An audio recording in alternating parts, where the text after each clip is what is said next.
As an organization that serves youth and is run by youth, we found that a lot of the systems of governance that are already in place aren't always the most accessible or the most efficient, most usable. So we want to reimagine governance to make sure anyone involved with our organization could play a part in it.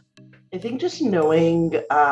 how much governance has continued to stay the same over the years and just follows this like kind of archaic model that doesn't really meet the needs of, I think, most organizations, and especially a youth-led one like ours. It felt important to reimagine governance with like new possibilities of how do we understand this like powered relationship of governance to the rest of the organization, unpaid labor in relation to who has power and who can do that labor or feels like they have the skills or the confidence to join boards. So it also felt like an opportunity to reimagine how do we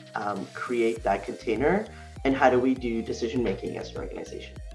I believe it was also important to reimagine governance at a point where the LGBT Youth Line was growing and expanding in terms of its programming and its staff and volunteer contingent, and being able to take a step back and think about possibilities for the future to ensure continued growth and to ensure that we were continuing to always center youth in our programming and decision making was important to do so at this time. Our organization has a mandate to be youth-led, and oftentimes that means that the folks involved with governance in our organization at any level don't always have the background or the experience already in some of these processes and systems of governance that for some folks are, routine because they've been on it for a while or they've been involved with these processes. And so we wanted to make sure that it was clear what the role of governance was for folks that have never served on a board before, or never led an organization at a nonprofit level, or never been part of a nonprofit kind of strategic planning, decision-making process before. Making sure that that was super clear was one of the ways that we wanted to make sure that we address some of the challenges for our organization. When I think of having a youth-led organization and also one that prioritizes or centers trying to bring in racialized folks, Black folks, Indigenous folks,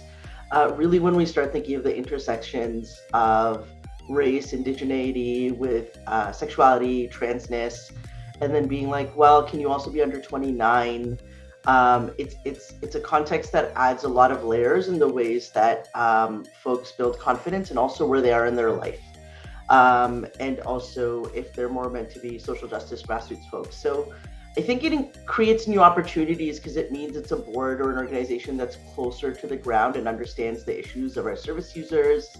And so really isn't just like disconnected from the realities of the work we do. But the challenges it also means is, as David mentioned, as we grow, it means that there's less fundraising potential. There's less potential of connections and getting into doors, which is a traditional role that a lot of boards play and governance models play. And so it really does require us reimagining what the role of mentors or older people or support models look like so that the decision making of governance can still sit with those that are centered in our organization.